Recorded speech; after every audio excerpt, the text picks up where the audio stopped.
هو الحبيب الذي ترجى شفاعته لكل هول من الأهوال مقتحم يا رب بالمصطفى بلغ مقاصدنا واغفر لنا ما مضى يا واسع فهو الذي ثم معنه وصورته ثم اصطفاه حنيئا بارئ النسم يا رب بالمصطفى بلغ مقاصدنا. Alhamdulillah. Hadirin hadirat yang dimuliakan Allah Subhanahu wa taala, melanjutkan pelajaran kita daripada kitab Arba'in Nawawi. Disebutkan hadis yang ke-31 yang diriwayatkan oleh Abil Abbas Sahal bin Sa'ad As-Sa'idi, bahwasanya telah datang seseorang kepada Nabi Muhammad sallallahu alaihi wasallam dan dia berkata, ya Rasulullah, tolong tunjukkan padaku satu amalan yang mana kalau saya kerjakan amalan ini saya bakal dicintai Allah juga dicintai oleh manusia. Ya. Jadi intinya ya ahbab, lihat harapan para sahabat-sahabat Nabi adalah bagaimana bisa menjadi orang yang dicintai Allah, bisa menjadi orang yang punya kedudukan di sisi Allah, bukan hanya mendapatkan kedudukan di mata manusia. Kalau mendapatkan kedudukan di mata manusia tapi nggak mendapatkan kemuliaan dari Allah, maka nggak ada gunanya ya ahbab. Ya, kalau seandainya ada orang di dunia dielu-elukan, dikagumi oleh banyak orang, tapi Allah nggak memuliakan dia, percuma. Ya. Paling bertahan berapa lama sih penghormatan manusia kepada kita?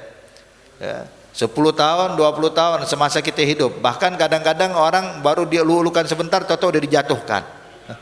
Makanya di sini kalau yang dicari cuman kemuliaan di mata manusia, maka kemuliaan tersebut adalah kemuliaan yang semu, ya, yang mana bukan hakiki. Makanya Allah Subhanahu wa taala nyatakan dalam Al-Qur'an, "Wa man yuhinillahu fama lahu min mukrim." Kalau orang yang sudah dihinakan oleh Allah, direndahkan oleh Allah, maka orang tersebut enggak ada lagi yang bisa memuliakannya. Kalau Allah sudah menghinakan seorang hamba, maka di akhirat kelak siapa yang bisa memuliakan orang yang telah dihinakan Allah? Keluarganya enggak bakal sanggup memuliakan dia. Sahabat-sahabatnya enggak bakal sanggup memuliakan dia. Orang-orang dekatnya, bawahannya enggak bakal bisa memuliakan dia. Kenapa? Tahu udah dihinakan Allah. Kayak Fir'aun, hadirin, di masa hidup di dalam dunia, dielu-elukan, dihormati, ditakuti. Tapi begitu di akhirat, kira-kira di mana letaknya Fir'aun? Di sorga? Enggak. Di neraka. Ada yang bisa memuliakan Fir'aun di neraka? Enggak. Pengikut yang dulu mengelu-elukan dia, di akhirat bakal menjauh darinya, bakal berusaha menjatuhkan dia. Makanya Allah nyatakan, fama yuhinillah fama lahu min mukrim. Siapapun yang dihinakan Allah, maka tidak ada satupun yang sanggup untuk memuliakannya.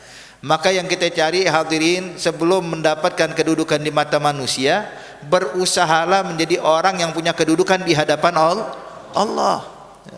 Maka ini sahabat saya pengen menjadi orang yang dicintai Allah. Dan orang yang dicintai Allah, Bu, Pak, maka orang tersebut akan mendapatkan kemuliaan walaupun semua manusia menghina dia, walaupun semua manusia merendahkan dia, tapi kalau dia sudah dimuliakan Allah, maka jadi mulia. Jadi intinya bukan kemuliaan di mata manusia, tapi kemuliaan di hadapan Allah. Contoh seperti Uwais bin Amir Al-Qarni, itu Nabi menyatakan ketika sedang duduk sama sahabat-sahabatnya, kata Rasulullah, Nabi mengatakan, wasyauqah ila Uwais bin Amir Al-Qarni. Kata Nabi, rindu banget saya pengen ketemu sama Uwais bin Amir Al-Qarni. Sahabat bingung, siapa Uwais? Sebab tidak ada di kalangan sahabat yang namanya Uwais bin Amir Al-Qarni. Maka mereka bertanya kepada Rasulullah, man Uwais? Maka Nabi pun menjawab, hadza Uwais majhulun inda ahlil ard, masyhurun inda ahli sama. penghuni bumi nggak ada yang kenal siapa Uwais. Orang-orang yang nggak ada kenal. Bahkan mungkin orang menganggapnya enteng, bahkan dihina, direndahkan. Tapi kata Rasulullah, masyhurun inda ahli sama, tapi penghuni langit kenal betul siapa Uwais. Orang-orang merendahkannya, tapi malaikat memuliakannya, Allah memuliakannya. Hayyul ahbab. Ya, itu sampai tuh orang-orang ya, saking menghina Uwais itu sampai anak-anak kecil kadang-kadang tuh nimpukin Uwais. Uwais kalau jalan dilemparin pakai batu sama anak-anak. Ya, dianggap majnun, dianggap orang gila. Ya, sampai Uwais bilang sama anak-anak kecil tersebut yang nimpukin pakai batu, dia bilang, anak-anakku kalau pengen nimpuk pakai batu, batu yang kecil aja, jangan batu yang besar. Kenapa? Sebab kalau batunya besar takut ganggu saya waktu tahajud ntar malam. So, lihat. Ya. Enggak marah, enggak apa. Begini keadaan Uwais bin Amir Al-Qarni. Ya. Tapi lihat ketika sudah dimuliakan Allah, Nabi pun memuliakannya. Sampai Nabi katakan kepada sahabat-sahabatnya, khususnya kedua sahabat mulia itu Sayyidina Umar dengan Sayyidina Ali. Nabi katakan, ya Umar, ya Ali, idza laqaituma Uwais bin Amir Al-Qarni fatluba minhu du'a watluba minhu istighfar yaghfirallahu lakuma. Allah katakan, ya Umar, ya Ali, jikalau nanti kalian punya kesempatan berjumpa dengan Uwais, maka kalian berdoa, saya pesan ya, minta doa dari Uwais. Ya, siapa ini sahabat disuruh minta kepada Uwais? Kita tahu Sayyidina Umar ibn al-Khattab, Sayyidina Ali bin Abi Thalib, orang dekatnya Rasulullah. Orang yang sudah dijamin masuk surga tanpa dihisab. Sebagaimana Nabi pernah menyebutkan, ada 10 sahabat itu disebutkan dalam satu majelis. Kata Rasulullah, Abu Bakar fil jannah, Umar fil jannah, Uthman fil jannah, Ali fil jannah, Abi Sa'id fil jannah. Abdurrahman terus disebutkan, Abdurrahman bin Auf fil jannah. Nabi sebutkan ada 10 orang dalam satu majelis, Nabi katakan semuanya masuk surga. Maka dikenal 10 orang ini dengan istilah asyra mubasyirina bil jannah. 10 orang yang dapat kabar gembira masuk surga. Di antaranya Sayyidina Umar, Sayyidina Ali. Tapi apa kata Rasulullah? Kalau kalian punya kesempatan ketemu Uwais, minta doa dari Uwais dan minta Uwais bacakan istighfar buat kalian berdua. Nabi ngajarin gimana orang yang sudah dimuliakan Allah. Orang nggak ada yang kenal. Sampai waktu pergi haji ke Baitullahil Haram, di akhir masa khilafahnya Amirul Mukminin Sayyidina Umar, sebelum wafatnya Sayyidina Umar, waktu Sayyidina Umar lagi tawaf bersama Sayyidina Ali, Sayyidina Ali ingat subhanallah ucapan Rasulullah tentang Uwais. Maka sedang tawaf dipegang tangan Amirul Mukminin, ya Amirul Mukminin, dia bilang labbaik. Dia bilang, ingat enggak ucapan Nabi tentang Uwais? Kala na'am, ya aneh ingat ucapan Rasulullah tentang Uwais. Kata Sayyidina Ali, kayaknya ini kesempatannya. Ya. Kenapa orang-orang pada pergi haji? Insya Allah Uwais juga pergi haji tahun ini. Ya untung-untungan. Kalau memang pergi haji tahun ini kita bisa berjumpa dengan Uwais, bisa menjalankan apa yang diperintahkan Nabi buat kita. Gala marhaba. Maka Sayyidina Umar pun menghentikan orang yang sedang tawaf. Orang lagi tawaf nih suruh berhenti. Gifu sebentar, tunggu, kumpul semuanya di sini. Disuruh duduk oleh Sayyidina Umar. Duduk semuanya. Maka semua orang duduk di depan Sayyidina Umar. Kata Sayyidina Umar, yang bukan berasal dari Yaman, monggo lanjutkan tawaf. Maka dari sekian ratus ribu orang yang tawaf, yang duduk, bangun semuanya kecuali tinggal beberapa puluh orang. Ketika tinggal beberapa puluh orang, kata Sayyidina Umar, kumpul, mendekat. Ketika sudah mendekat semuanya, kata Sayyidina Umar, kalau yang bukan dari Bani Qarn silakan berangkat keluar, lanjutkan tawaf. Maka dari puluhan orang tinggal beberapa orang saja yang dari Bani Qarn. Ketika dikumpulkan ada sekitar 5 orang, 7 orang begitu. Maka Sayyidina Umar pun bertanya, "Gal afikum Uwais bin Amir Al-Qarni?" Apakah ada di antara kalian 7 orang ini yang namanya Uwais bin Amir Al-Qarni? Maka salah satu di antara Bani Qarn tersebut pun mengatakan, "Gal ya Amirul Mukminin, engkau hentikan kami dari tawaf kami, kau hentikan kami dari ibadah kami, cuman mencari seseorang yang bernama Uwais yang kita nganggap dia itu orang gila di kampung kita. Kau cari dia dengan menghentikan tawafnya kita." Kata Sayyidina Umar, "Gal ada nggak Uwais?" Dia bilang, "Memang ada, pergi haji tahun ini sama kita. Cuman kami tugaskan Uwais untuk jagain onta-onta kita waktu kita mau ibadah." Dia bilang, "Uwais jagain onta kita mau masuk Masjidil Haram mau ibadah. Uwais adanya di sana." Suruh jagain onta, hadirin. Padahal yang paling dekat dengan Allah ya Uwaisnya. Berangkat Sayyidina Umar sama Sayyidina Ali, nemuin benar ada satu orang lagi sholat, di sekitarnya onta-onta milik Bani Qarn, milik orang Yaman.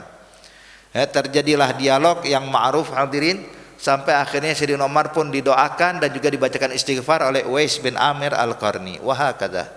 Jadi intinya Bapak, kalau orang sudah dimuliakan Allah, walaupun manusia merendahkannya tetap mulia di hadapan Allah.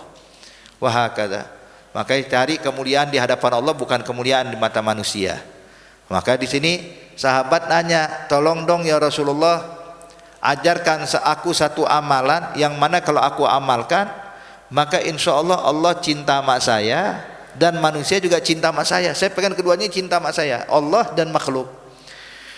Maka dijawab oleh Rasulullah, izhad fid dunya yuhibbukallah wazhad bima fi aidin nas yuhibbukan nas. Kata Rasulullah, kalau pengen dicintai Allah juga manusia, zuhud. Zuhud, izhad fid dunya. Apa sih pengertian zuhud? Pengertian zuhud bukan nggak punya harta hadirin. Zuhud itu nggak ada kecenderungan hatinya pada dunia. Jadi nggak ada tuh ambisi, obsesi untuk dunia, ambisi untuk mendapatkan harta, nggak ada sama sekali. Walaupun hartanya berlimpah. Sebab zuhud ini bukan berarti hidupnya pasti susah, enggak, belum tentu. Sebab zuhud itu perkara hati, bukan perkara zahir. Jadi kalau zahir punya harta nggak punya harta itu nggak ngaruh hadirin. Yang penting hatinya bagaimana. Ketika hatinya tidak punya kecenderungan akan dunia, maka inilah zuhud. Walaupun harta berlimpah. Tapi kalau seandainya sebaliknya, kebalikan dari zuhud adalah cinta dunia atau rakus akan dunia. Ini juga bukan syarat kalau orang yang rakus dunia itu orang kaya, enggak, belum tentu. Terkadang yang nggak punya apa-apa rakus dunia, cuman nggak kesampaian aja. Pengen ini, pengen itu, cuman nggak bisa. Makanya dulu salah satu guru kita Al Habib Anis di Solo hadirin, beliau bilang, jadi zuhud itu bukan nggak punya uang, bukan nggak punya harta. Kalau nggak punya uang, nggak punya harta, namanya bukan zuhud, namanya nasib. Nasib nggak punya apa-apa, udah nasib, udah qadarullah. Tapi intinya zuhud itu adalah orang yang nggak punya kecenderungan hatinya sedikit pun akan dunia. Makanya walaupun hartanya berlimpah, wah khalas, nggak ngaruh itu. Sebagaimana ada seorang ulama Pak, Bu. Jadi beliau ini ulama minas sholihin, hartanya berlimpah. Harta berlimpah di negeri Hadramaut sana. Dia punya peternakan unta, punya peternakan kuda, peternakan kambing, punya kebun kurma tuh berhektar-hektar. Tapi subhanallah, dia ini termasuk orang yang zuhud. Gimana buktinya? Jadi ketika ada satu orang bingung, dibilang, ya Syekh, kita dengar ini orang baik, orang soleh, orang masya Allah, tapi kok harta banyak banget. Sebab kalau kita dengar cerita para salaf, cerita para wali-wali, biasanya hidupnya susah, rumahnya gubuk, bajunya tambelan, makannya susah. Ente masya Allah ibadahnya sih banyak, dikenal ente orang baik, tapi kok harta juga berlimpah. Maka dia jawab terus terang, ya, ini harta semua ini cuman ada di genggaman tangan saya, bukan dalam hati saya. Artinya dalam genggaman tangan bukan di hati hadirin. Kalau seandainya Allah meluluh lantahkan semua kekayaan saya, Allah cabut nih kekayaan dalam satu waktu, itu nggak bergetar sedikit pun dan tidak berdiri sedikit pun bulu kudukku katanya. Khalas, ada nggak ada di mata saya sama. Harta berlimpah tapi nggak ada kecenderungan. Kayak kita Pak, kalau seandainya barang ada di tangan kita, kita mau pegang, kita mau taruh, kita mau pegang, kita taruh, itu nggak ada rasa bersalah atau rasa sedih. Kita kayak ini barang nih, kita pegang, terus kita taruh sini. Apakah ada rasa sedih? Kenapa saya lepas ya? Enggak. Sebab ada dalam genggaman tangan. Tapi kalau ada dalam hati, walaupun kita pegang, walaupun ini, tetap tuh hati gelisah terus. Gelisah terus. Berarti ini harta atau dunia ada dalam hatinya. Kalau beliau enggak. Sampai dia bilang, saya terus terang, kata Syekh ini, saya dari dulu tuh lari dari dunia. Cuman dunia yang ngejar saya. Saya berusaha menjauh, tapi dia ngejar saya. Sebab dunia ini Bapak Ibu sekalian kayak bayangan kita nih. Itu gambarannya seperti bayangan. Bayangan Bu, Pak. yang ada pada diri kita ini kalau terkena sinar matahari.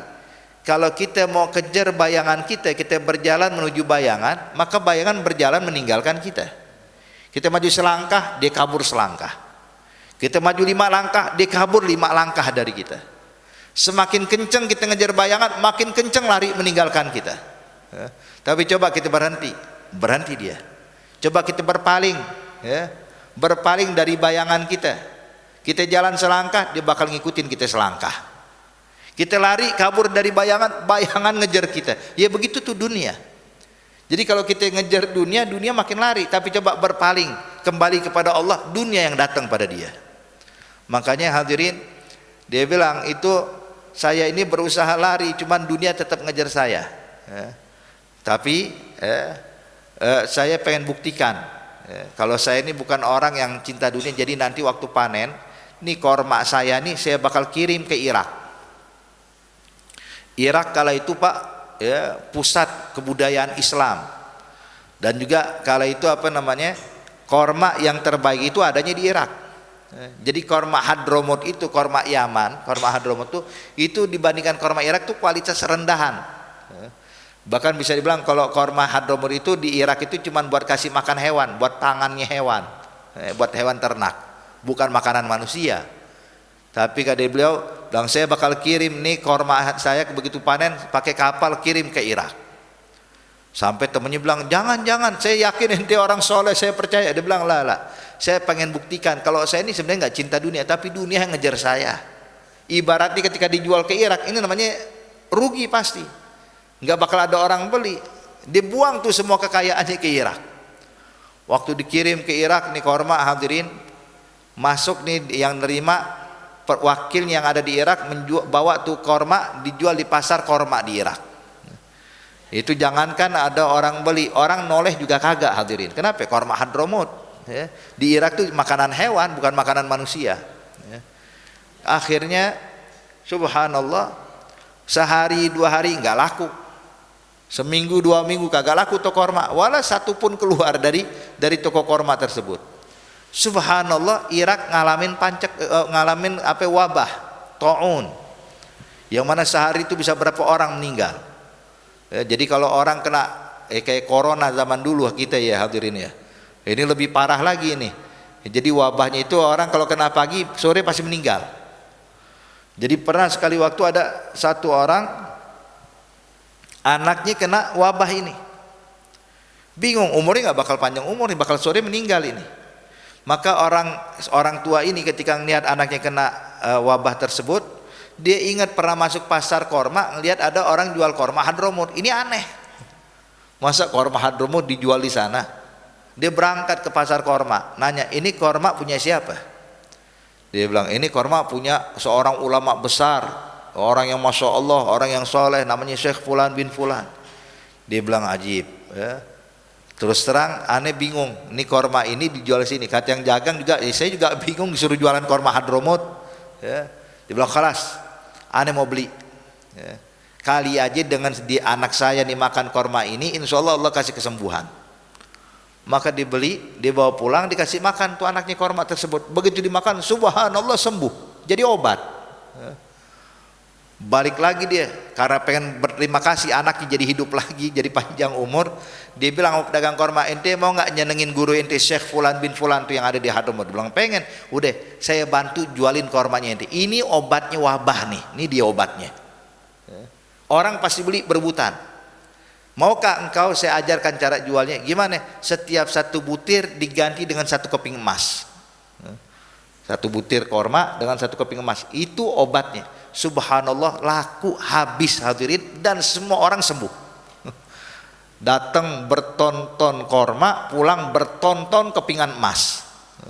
Coba lihat, begini orang kalau dia lari dari dunia, dunia ngejar dia. Maka zuhud itu bukan berarti nggak punya apa-apa. Terkadang orang yang punya harta berlimpah justru dia orang yang zuhud. Makanya hadirin, kalau orang sudah zuhud dalam urusan dunia, maka khalas, Allah bakal cinta pada itu hamba. Nah, dunia ini bukan cuma uang. Dunia ini jabatan, kehormatan, popularitas, itu dunia semua Bapak Ibu sekalian. Ya. Jadi kita jangan sampai melakukan apapun berharap biar saya dapat harta, atau saya berharap dapat jabatan, atau saya biar populer, biar terkenal, biar viral. Lah. Kalau kita mengharapkan itu semua tuh, itulah dunia yang bakal menjegal kita untuk mendekat kepada Allah. Ibadah boleh banyak, tapi kalau kecintaan pada dunia maka dia nggak bakal mulia di hadapan Allah. Ibadahnya banyak, cuman berharap terkenal, berharap popularitas, mengharapkan popularitas. Akhirnya pergi haji, pergi umroh segala macam, mulai foto depan Ka'bah diviralkan, lagi tawaf, lagi di depan Ka'bah, berangkat lagi di Mina, lagi, masya Allah, lagi ini akhirnya lagi terus hadirin. Gimana bisa dekat sama Allah kalau kita mengharapkan ini? Foto boleh nggak? Boleh, kenang-kenangan silahkan.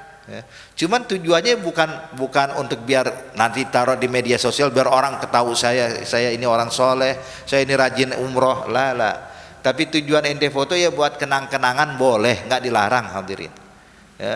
Saya foto depan Ka'bah biar apa? Biar kenang-kenangan, ingat saya waktu ini pernah tawaf depan Ka'bah, biar saya bisa balik lagi kemari. Itu boleh, silahkan. Tapi kalau tujuannya biar populer, biar terkenal, ini enggak. Yang kayak begini ini adalah dunia. Ibadah banyak tapi mengharapkan popularitas, itulah dunia. Makanya hadirin, izhad fi dunya yuhibbukallah. Kemudian wazhad bima fa'idin nas yuhibbukan nas. Kemudian zuhudlah engkau dari apa yang ada di tangan manusia, apa yang ada di kantong manusia. Jangan apa-apa kita noleh, ini orang kaya deketin deh, ini hartanya banyak deketin deh, lah. Jangan mengharapkan apapun dari makhluk. Jangan mengharapkan apapun. Kadang-kadang kita ini masih suka begini hadirin, mumpung dia orang kaya kita bantuin, nanti kali aja dapat pulang nggak tangan kosong, pasti ada sesuatu nih. Jangan, coba kita rubah niatnya. Kita nolong orang, niatin nyambung tali silaturahmi. Jangan ngarepin begituan, datang alhamdulillah, enggak ya sudah. Sebab kalau kita ngarepin harta, ngarepin sesuatu dari manusia, kalau orang tersebut lupa aja sama kita bakal kecewa hadirin. Tapi coba kalau kita nggak mengharapkan apapun dari dia kasih, dia nggak kasih, biasa. Hakada, makanya kita usahakan izhad bima fi aidin nas yuhibbukan nas. Contoh, kayak ada orang kaya raya, dideketin, banyak orang mendekat kepada dia mengharapkan apa? Kali aja dapat hadiah, kali aja dapat harta. Itu orang kaya juga risih. Yang harta, ini orang tiap hari datang kemari, risih. Tapi coba ketika seseorang dia nggak mendekat, bukan tujuan untuk itu, atau dia menganggap biasa, ini orang kaya punya harta, saya nggak mengharapkan apapun dari dia, maka subhanallah ini orang bakal jauh lebih dicintai sama orang kaya ini dibandingkan yang lainnya. Seperti dulu ada salah satu tabi'in namanya Salim bin Abdullah bin Umar ibn al-Khattab, cucunya Sayyidina Umar. Salim bin Abdullah bin Umar. Hadza Salim bin Abdullah bin Umar terkenal orang yang zuhud, ahli ibadah, orang yang taat kepada Allah. Sampai gubernur Mekah kala itu jatuh hati, kagum kepada Salim bin Abdullah bin Umar ini. Sampai nih gubernur Mekah bilang dalam hatinya, saya punya niat mau menghadiahkan sesuatu buat Salim bin Abdullah bin Umar. Cuman kalau saya yang pilih hadiahnya takut terlalu remeh, takut dia nggak suka. Udah deh, mendingan saya datengin aja Salim bin Abdullah bin Umar, saya tanya ente mau hadiah apa, nek kasih. Minta ngomong aja nek kasih. Ibaratnya kalau orang zaman sekarang, ente mau minta apa? Mau minta mobil, mobil kasih. Mau minta apa? Rumah, rumah dikasih. Pokoknya udah diserahkan kepada Salim bin Abdullah bin Umar. Maunya apa nek kasih, kata gubernur. Cuman nih gubernur mikir, di mana bisa dapatkan Salim? Karena ini orang soleh, pasti didapatin di dalam masjid. Berangkatlah gubernur menuju Masjidil Haram. Begitu jalan menuju Masjidil Haram, subhanallah betul, ternyata Salim bin Abdullah masuk ke Masjidil Haram, dikejar oleh gubernur. Ketika sedang tawaf di Ka'bah, gubernur pun memegang tangan Salim bin Abdullah bin Umar, berkata, "Kalian Salim bin Abdullah bin Umar." Kata Salim, "Gal marhaba, labaik ya fulan," hai gubernur. Kata gubernur, "Gal ya Salim, ini uhibbuk, saya terus terang kagum sama ente. Maka niat saya nyamperin ente nih, mau ngasih ente sesuatu. Salni ma turid. Pinta apapun yang kau inginkan aku berikan. Ngomong aja, saya kasih. Kata gubernur ini. Kata Salim bin Abdullah bin Umar, gal minta maaf ya gubernur. Dia bilang, kenapa? Saya ini lagi di rumah Allah, masa minta kepada selain Allah? Bilang, saya maaf, nggak bisa minta, saya lagi di rumah Allah. Kata gubernur, oh iya maaf, ya, lanjutkan ibadahmu, saya tungguin di luar masjid. Ini gubernur saking mau ngasihnya Pak, sampai ditungguin. Coba kalau kita jadi Salim bin Abdullah bin Umar, Bapak mau apa? Wah kebetulan ya, banyak kebutuhan saya nih. Tapi lihat orang yang zuhud, subhanallah ya Habab. Dia bilang, gal ya gubernur, saya sedang di rumah Allah, masa saya minta kepada selain Allah? Gal marhaba. Akhirnya pas kelar ibadah, Salim bin Abdullah bin Umar keluar, ditunggu sama gubernur, ketemu, dipegang tangan Salim bin Abdullah bin Umar. Ya Salim, gal baik, sekarang ente udah di luar rumah Allah, bukan di masjid lagi sekarang. Salni ma turid, pinta padaku apa yang kau inginkan. Kata Salim bin Abdullah bin Umar, ya gubernur, kalau saya minta sorga, kira-kira ente bisa ngasih nggak? Saya pengen masuk sorga, pengen selamat dari api neraka Allah. Dia bilang, ya Salim, urusan akhirat saya nggak bisa, dunia anda bisa. Ya. Kalau urusan akhirat terus terang ini di luar kemampuan saya. Bilang, khalas, kalau dunia boleh, minta apa yang kau inginkan. Kata Salim bin Abdullah bin Umar, ya gubernur, minta maaf, saat saya di rumahnya saja tadi, ini di rumah Allah, saya nggak minta kepada pemilik dunia, itu Allah. Saya di rumah Allah nggak minta dunia. Masa iya saya di luar rumahnya Allah minta kepada selain pemiliknya? Minta maaf, saya nggak bisa minta apa-apa. Ditinggal. Waktu ditinggal tuh gubernur makin jatuh hati lagi pada Salim bin Abdullah bin Umar. Begitu ayolah Habab. Cuman kadang-kadang kita ini suka ngambil kesempatan ya. Maka ini perbaiki diri kita ya Habab. Izhad bima fa'idin nas yuhibbukan nas. Kalau kita bisa zuhud dari apa yang digenggaman tangan manusia, maka niscaya Allah subhanahu wa ta'ala bakal cinta kepada kita, dan manusia pun juga bakal cinta kepada kita. Kemudian hadis berikutnya yang disampaikan dalam riwayat oleh Abi Sa'id bin Malik bin Sinan al-Khudri, Abi Sa'id al-Khudri radhiyallahu ta'ala anhu, bahwasanya Rasulullah bersabda, la darar wala dirar, ya. Jangan kita melakukan darar, ya. Darar itu adalah mengganggu kepada orang lain, ya. Atau dirar, membalas keburukan orang lain, ya. Jadi artinya ad-darar antulhigul adza biman lam yu'dzik, wad-dirar intalhaqahu biman qad adzaka ala wajhi ghairi masyru'. Jadi intinya kalau darar itu kita mendatangkan bahaya pada orang yang enggak bersalah sama kita, berbuat buruk kepada orang yang enggak punya salah kepada kita, itu darar. Sedangkan dirar dengan kasri dhad, dirar artinya adalah berbuat keburukan pada orang yang telah berbuat buruk kepada kita, artinya balas dendam, ya. Jangan kita melakukan keburukan kepada orang lain atau kita membalas dendam kita kepada orang lain. La darar wala dirar. Hadis sangat ringkas hadirin, tapi maknanya luas. Kita ini nggak boleh mengganggu siapapun, ya. Bahkan kalau seandainya Bapak Ibu sekalian, contoh kalau seandainya kita lihat sepertinya ini butuh di halaman depan masjid ini ada kayu atau ada sesuatu seperti buat parkiran lah, ya. Nanti kita siapkan kayak besi atau apa begitu, buat nanti orang kalau parkir motor bisa diselipkan di situ, parkir kendaraan bisa diselipkan di situ, ya. Ini dia pikir manfaat bagi orang pengguna kendaraan, tapi ternyata hal tersebut tanpa disengaja bisa mengganggu pejalan kaki, ya. Pejalan kaki jadi terganggu dengan adanya itu, ya. Seperti mungkin kayak orang agak lihat bisa kesandung, bisa jatuh, ya.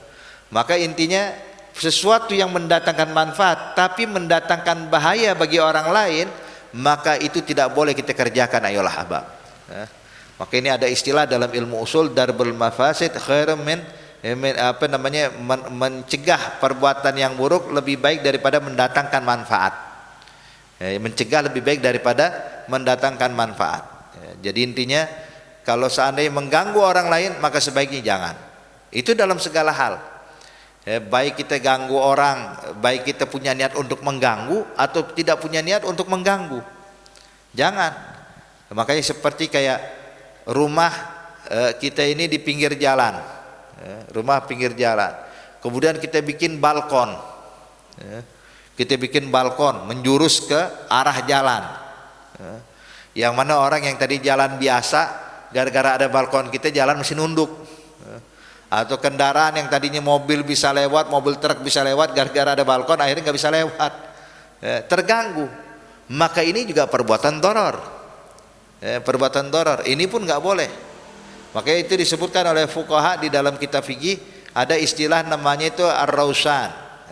Rausan itu kayak kita bikin balkon atau bikin apapun itu, kayak rumah mungkin kita bikin di atas genteng kita ini seperti ada corong air, untuk pembuangan air.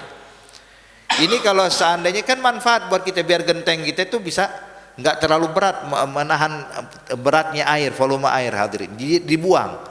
Nah cuman kalau buangnya ini asal buang ke jalanan aja, jadi kalau orang lewat bakal kena air tersebut, maka ini nggak boleh. Makanya harus dibikinin pipa turun ke bawah. Itu semua diajarkan dalam Islam, hadirin. Jadi bukan cuman ajaran sosial kehidupan kita sehari-hari dalam kehidupan bersosial, itu ajaran Islam. Ya. Bahkan kalau seandainya itu corong airnya menjurus keluar mengganggu orang yang lewat, hukumnya haram, mesti ditanggalkan tuh, ya, mesti dilepaskan. Sebagaimana dahulu pernah Sayyidina Umar ibn al-Khattab waktu naik kuda atau naik keldai, hadirin, pas lewat jalan rumahnya Sayyidina Abbas bin Abdul Muttalib, pamannya Rasulullah, ya. Pas lagi jalan, hadirin, ternyata di rumah Sayyidina Abbas ini ada corong air, ya, corong air. Jadi itu dulu mungkin jalanannya kecil, nggak dilalui orang pakai naik kuda, cuman ada pelebaran jalan, akhirnya bisa dilalui orang yang berkuda. Kalau dulu pejalan kaki lewat situ aman, sebab gangnya masih sempit, ya, jalannya masih sempit. Jadi pejalan kaki itu ada corong air tuh nggak terganggu, ada di atas. Tapi begitu jalan dilebarkan, maka otomatis kendaraan bisa lewat.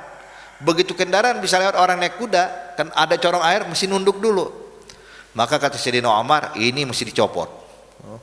Maka Sayyidina Umar pun mencopot tuh dengan kudanya, dia di atas kuda nyopot itu sampai kedengaran ke rumah pemilik rumah Sayyidina Abbas.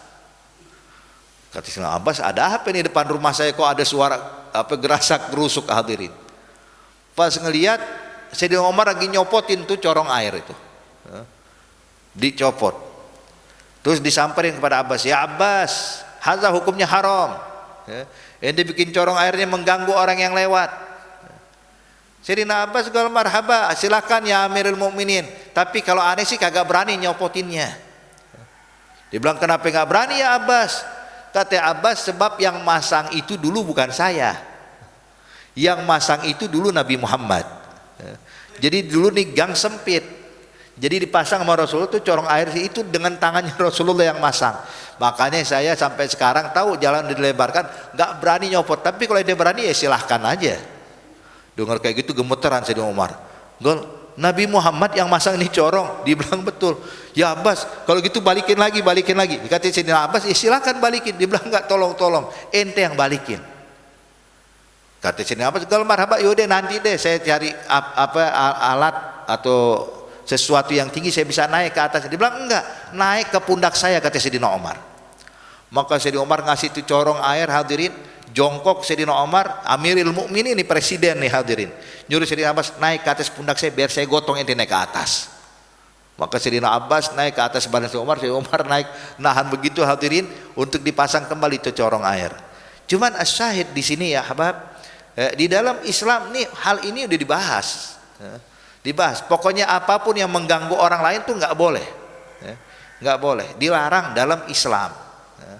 Makanya la darar wala dirar. Begitu juga sebaliknya. Artinya orang berbuat buruk kepada kita balas lagi keburukan balas keburukan.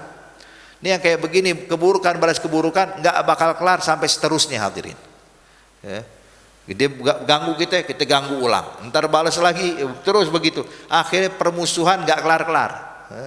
Inilah namanya dirar. Kita ini diajarkan di dalam Islam, faman afa wa aslaha fa ajruhu 'ala Allah. Orang yang bisa memaafkan dan bisa berdamai, maka tenang, ganjarannya langsung dari Allah. Jadi orang yang bisa maafin orang lain, orang yang bisa maklumin orang lain, khalas itu ganjarannya langsung dari Allah. Makanya hadirin hadirat yang dimuliakan Allah, ini orang yang bisa maafkan kesalahan orang lain, Pak, Bu, maka mereka adalah orang yang nanti di akhirat diizinkan masuk surga tanpa dihisab.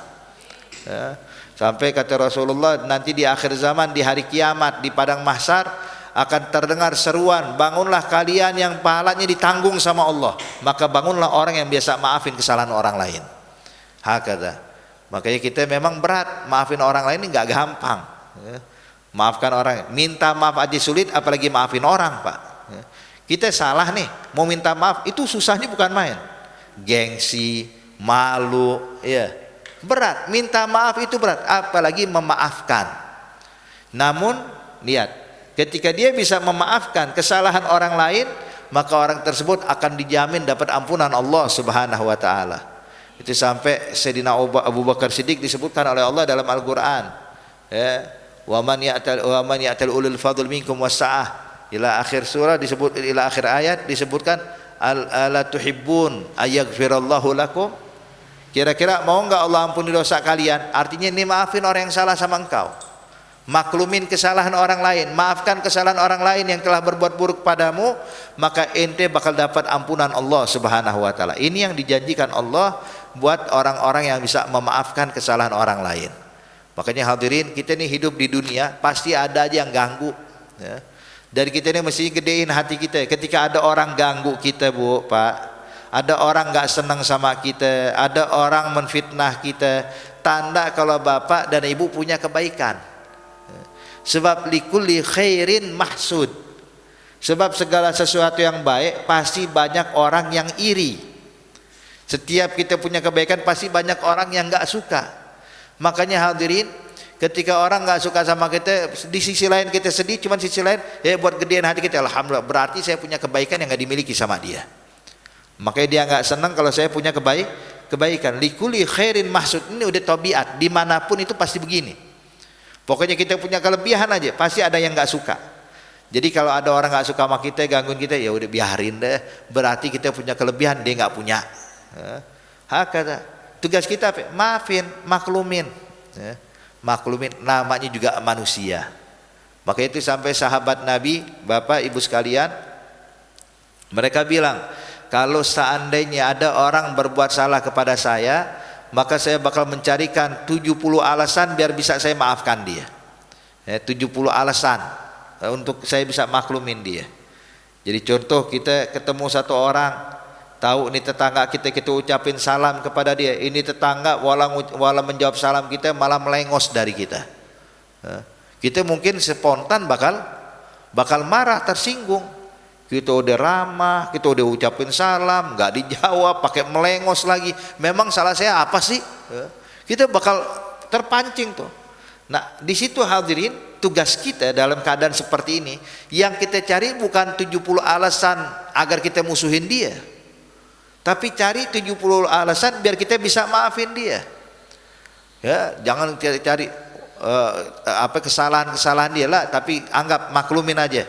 Kita bilang mungkin dia nggak ngedengar salamnya saya, atau mungkin dia nggak ngeh kalau saya tetangganya, atau mungkin dia lagi punya masalah dalam keluarga sampai kebawa keluar rumah, atau mungkin dia ngejawab salam cuman sayanya aja nggak dengar, atau mungkin memang bawaannya lagi begitu kali, cuman saya yang baperan.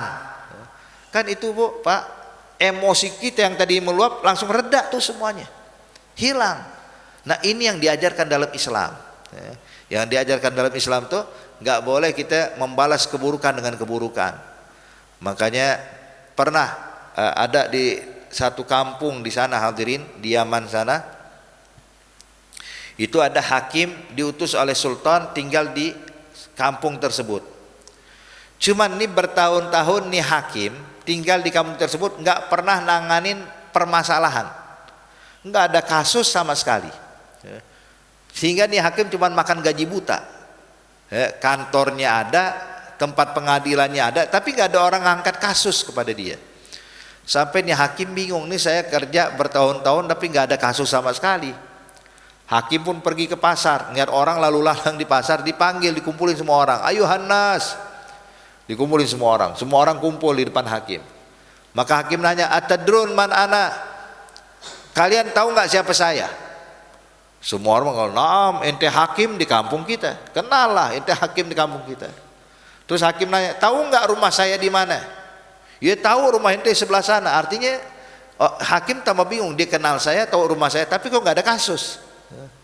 Hakim bilang, terus kenapa kalian nggak pernah punya kasus? Apakah hidup kalian selalu damai begini? Dia bilang, lah ya hakim, terus terang kita ini manusia bukan malaikat, pasti kadang ada selisih pendapat, kadang-kadang ada permasalahan. Cuman yang mendamaikan kita nggak perlu ente, sebab yang mendamaikan kita adalah Al-Quran. Allah nyatakan, wa man afa wa aslaha fa ajruhu ala Allah. Orang yang bisa memaafkan dan bisa berdamai, ganjarannya dari Allah. Maka sudah, kita kalau ingat ini ayat, khalas, orang yang salah kita maafin, kita cari damai, udah. Jadi kita nggak perlu ke ente ya hakim. Kata hakim, ya sudah kalau begitu. Pulang nih hakim, hadirin putus asa. Biasa tiap hari pakai baju tugasnya, baju dinas. Mulai besok nggak pakai baju dinas, baju biasa aja udah. Sebab tahu percuma saya jadi hakim di sini, nggak bakal pernah ada kasus. Subhanallah, ketika berjalan beberapa hari Pak, datang 2 orang ke rumah hakim. Bilang, hakim, Gelebek, saya mau ngangkat kasus. Hakim kaget. Sekian tahun nih baru kasus pertama. Dia bilang, kalian punya kasus? Dia bilang, iya. Kata hakim, ayo masuk. Disambut sama hakim, senangnya bukan main. Kali ini saya bakal menjalankan tugas saya sebagai hakim. Ketika suruh duduk nih 2 orang hadirin, pendakwa dengan terdakwa, ibaratnya begitu. Kata hakim, kasus apa yang ingin kalian angkat? Dia bilang, kasus tentang sebidang tanah. Oh, kasus penjualan tanah nih kata hakim. Gal marhaba. Dia bilang, apa tuntutanmu? Dia bilang, ya hakim, saya kemarin beli tanah dari dia, dari orang ini. Saya beli tanah dari dia dengan harga sekian. Toib. Dan ketika itu tanah sudah saya miliki, uang sudah saya berikan kepada dia. Waktu saya ingin gali sumur, ternyata di dalam tanah tersebut saya dapatkan harta karun. Taib. Terus, nah ya hakim, yang saya beli cuma tanahnya, jadi harta karunnya saya balikin pada dia. Dia nolak ya hakim. Kata hakim, subhanallah, ini kasus baru pertama kali dapetin yang kayak begini. Hakim nengok, kenapa ente tolak dikasih harta karun kepada terdakwa nih? Maka terdakwa bilang, ya hakim, saya ini kan sudah menjual tanah ya sama isi-isinya, jadi harta karun milik dia, bukan milik saya lagi. Kenapa dikasih ke saya? Jadi saya tolak ya hakim. Hakim dengar kayak gini tambah bingung. Waduh, ini orang nggak cinta dunia apa bagaimana? Kita tawarin duit, tawarin harta karun, ditolak hadirin. Akhirnya hakim bengong, mikir gimana cara menyelesaikan masalah ini. Akhirnya ketika hakim sedang mikir, nih 2 orang pendakwa sama terdakwa saling berbisik. Nengok ke hakim, hakim, Gelebek, kalau hakim nggak punya solusi, kami berdua punya solusi buat hakim. Kata hakim, kalau punya solusi kenapa datang kemari? Dia bilang, enggak, begini ya hakim, ini kan saya nggak mau nerima itu harta karun, dia pun juga nggak mau harta karun. Gini deh ya hakim, itu harta karun buat hakim aja semuanya. Kata hakim, oh nggak bisa kayak begitu. Hakimnya orang soleh juga hadirin. Nggak bisa kayak begitu. Tunggu dulu, ini kasus pernah terjadi kata hakim. Kapan? Di zaman Bani Israel, persis kayak begini kata hakim. Maka saya ingin menyelesaikan sebagaimana yang diselesaikan Nabi zaman tersebut. Kata hakim, fulan, engkau punya anak nggak? Dibilang ada ya hakim. Anak laki apa anak perempuan? Anak laki. Sudah nikah belum? Belum. Tapi engkau punya anak perempuan nggak? Punya. Udah nikah belum? Belum. Ya sudah kata hakim, kawinkan kedua anak kalian, nikahkan kedua anak kalian, harta karun buat mereka berdua, ketok palu, selesai, tutup kasus sudah. Wah kata. Jadi intinya lihat asyahid di sini, ketika saling bisa memaafkan, fa ajruhu 'ala Allah. Makanya ikhwan ya ahbab, orang berbuat buruk pada kita wajar, namanya kita hidup di dunia, pasti ada yang nggak senang sama kita. Jadi kalau ibu bapak berharap semua orang sekampung senang sama kita, itu cuma harapan yang nggak bakal kita dapatkan. Boleh kita bilang itu namanya mimpi di siang bolong hadirin. Ada orang senang sama kita, pasti juga ada orang nggak senang sama kita. Cuman gimana cara menyikapinya? Orang yang nggak senang sama kita, udah maklumin, maafin. Inilah yang diajarkan di dalam Islam. Saya rasa cukup hadirin hadirat yang dimuliakan Allah yang bisa Al-Fakir sampaikan ya pada kesempatan di pagi hari ini. Mungkin kalau ada yang mau nanya silahkan, kalau yang punya pertanyaan. Kalau nggak ada kita tutup. Silahkan. Sebenarnya ini di luar topik kita sekarang, tapi relevan sama situasi sekarang. Kan sekarang lagi perang antara Amerika dan Israel lawan Iran. Nah, Iran ini kan seperti kita tahu kan pahamnya adalah Syiah. Nah, ada beberapa ulama yang bilang dua-duanya ini kelompok ini musuhnya Islam gitu. Karena Syiah ini dulu katanya pernah mencela Nabi, mengkafir-kafirkan sahabat Nabi, katanya juga Al-Qurannya beda sama kita. Jadi kira-kira gimana sih pandangan kita, sikapnya kita kira-kira gimana gitu? Sekarang kita nggak usah lihat gimana ini aliran Syiah kalau dia dulu mencaci sahabat Nabi segala macam. Sekarang gini ya Ahbab, intinya peperangan kita nggak menginginkan semuanya terjadi ya. Kita nggak ingin terjadi peperangan. Cuman hakada inilah dunia hadirin. Dalam urusan dunia ya pasti begini. Cuman gimana? Apakah kita bilang udah kita nggak usah ini ikut campur? Memang sebetulnya memang nggak perlu ikut campur. Ya, sebab memang bukan urusan kita. Namun ketika dia bilang ini Syiah ini kan sama-sama musuh Islam, nah ini kesalahan besar bagi kita. Kita ini jangan sampai memakai pola pikir orang-orang Khawarij. Orang Khawarij ini hadirin, ketika orang beda sama saya berarti musuh. Kalau musuh biarin aja hancur sekalian. Kita ini diajarkan di dalam Islam sama Rasulullah la nukaffir ahlas sujud. Kita tidak boleh mengkafirkan orang yang sujud sama menghadap kepada Ka'bah.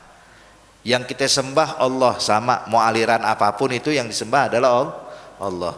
Kemudian Nabi kita juga sama, Nabi kita Nabi Muhammad, Nabi mereka juga Nabi Muhammad. Maka ketika kita bilang ini musuh Islam, ini salah besar. Inilah yang dipakai oleh orang-orang Khawarij hadirin. Pokoknya kalau orang beda gini itu musuh, kafir, nggak boleh kita bantu. Tugas kita adalah mesti kita doa ya, semoga Islam yang bakal menang alirannya apapun itu. Ya. Dan Allah jaga saudara-saudara kita kaum muslimin walaupun mereka punya pemahaman yang beda dari kita ya. Berbeda dengan kita dulu Pak, nih dulu pelajaran kalau kita baca surah Ar-Rum di dalam Al-Quran, dulu pernah terjadi perang antara Romawi dengan Persia, Raja Romawi dengan kerajaan Romawi dengan kerajaan Persia. Kerajaan Romawi itu mereka itu ya ada sedikit kemiripan dengan kita sebagai umat Islam sebab mereka mempercayai memuliakan Nabi Allah Isa. Cuman bedanya kalau mereka menganggap Isa itu sebagai anak Tuhan, kalau kita menganggap Nabi Allah Isa adalah salah satu nabi dan utusan Allah. Jadi secara kita lihat dalam keagamannya kurang lebih mirip-mirip, ada kemiripan dengan Islam. Sedangkan Persia kala itu penyembah api. Artinya beda banget dari ajaran Islam. Memang udah melenceng jauh. Tahu apa yang dilakukan Nabi Muhammad? Nabi berdoa berharap semoga yang menang Romawi bukan Persia kala itu. Kenapa Pak? Padahal ini sama-sama non muslim ya. Sama-sama tidak beriman, tapi yang mirip didoain semoga menang sama Rasulullah ya. Maka itu di asbabut wurud atau asbabun nuzul surah Ar-Rum. Kalau kita baca Al-Quran ada surah Ar-Rum ya. Nah sekarang di hadapan kita ini ada Iran yang notabene dibilang Syiah segala macam, ada Israel dengan Amerika yang memang udah jelas bukan seagama sama kita. Ini ada seagama. Masa itu Nabi aja itu yang beda agama Nabi ngedoain berharap kemenangan di salah satu pihak. Nah, kita juga berharap seperti itu ya Ahbab.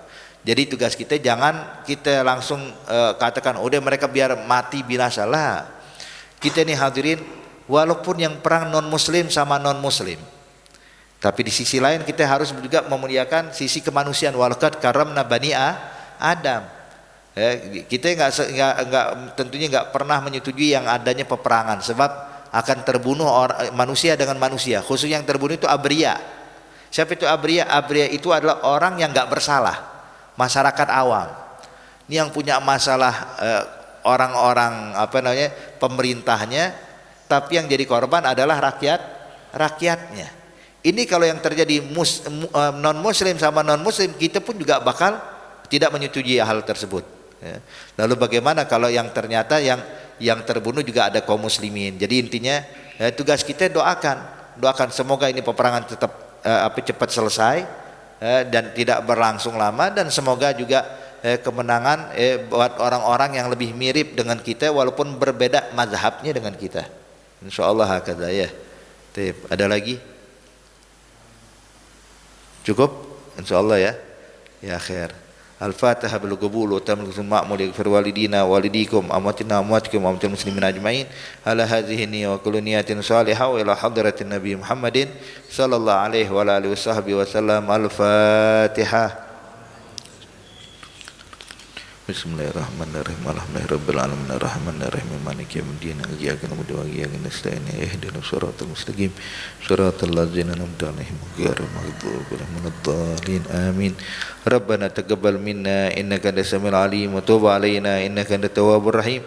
Da'wahum fiha subhanakallahumma tahiyyatuhum fiha salam wa akhiru da'wahum alhamdulillahi rabbil alamin. Wassalamu alaikum warahmatullahi wabarakatuh.